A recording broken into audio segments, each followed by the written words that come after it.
Hello students, how are you? I am Simbu Ranjan, your social science teacher. Welcome back to online social classroom. Today, I would like to teach the politics lesson number 1. Let us start our class. Dear students, imagine a game without the rules for playing.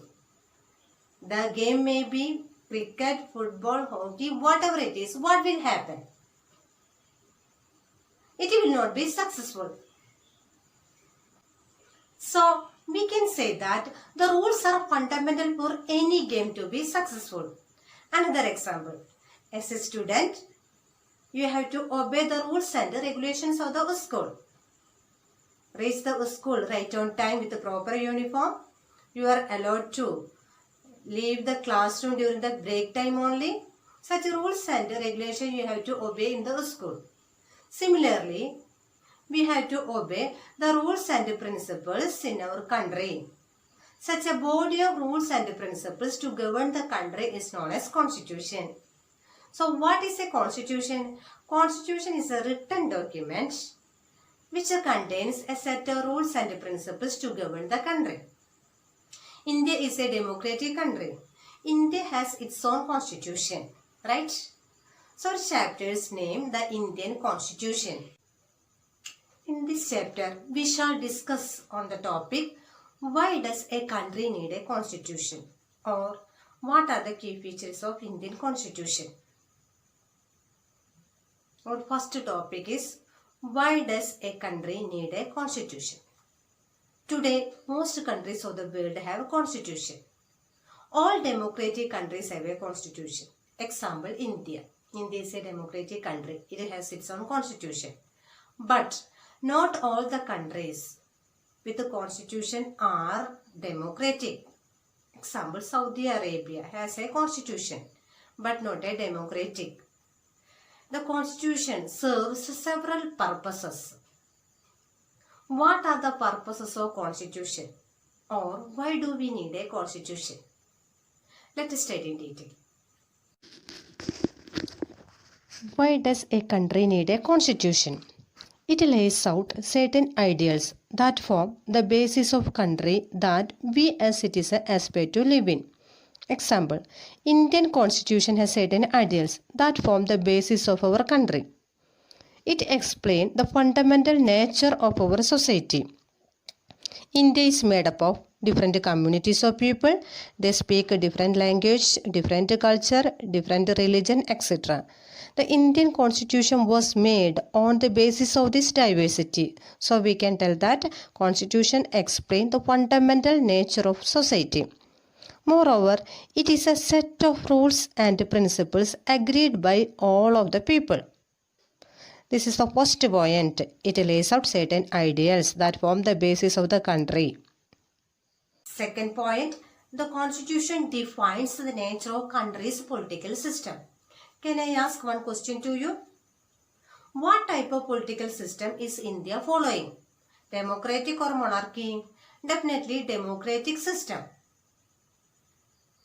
Another example given in the textbook is that Nepal's old and new constitution. Earlier, Nepal was a monarchy.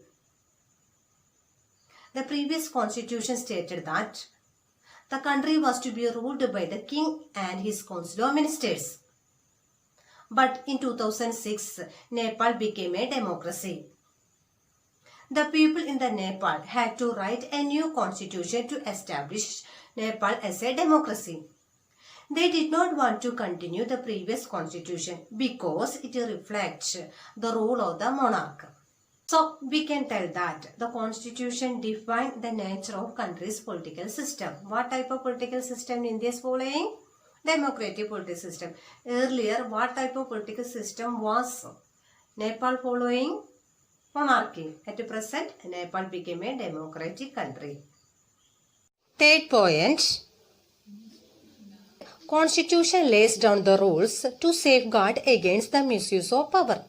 Let us watch a storyboard given in the textbook. Suresh is the class monitor. He is a bully. His classmates are not too fond of him. Mrs. Rao, the class teacher, has to leave the classroom on some urgent work. She asks Suresh to mind the class. Suresh starts picking on Anil. Now the Suresh is minding class. Suresh says, Anil, today I am going to report you to Mrs. Rao. Anil says, but what have I done? When Mrs. Rao returns to the class, Suresh says, Ma'am, while you were away, Anil kept talking loudly and disturbing the class. He would not listen to me.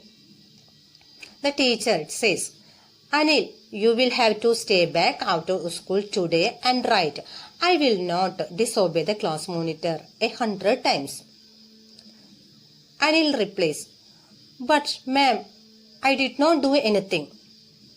Here you can see the class monitor misused his power by giving false information or wrong information to the teacher.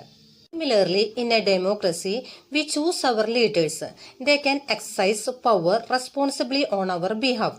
But there is a possibility that these leaders might misuse their power or authority. And Constitution usually provides safeguard against this misuse of power.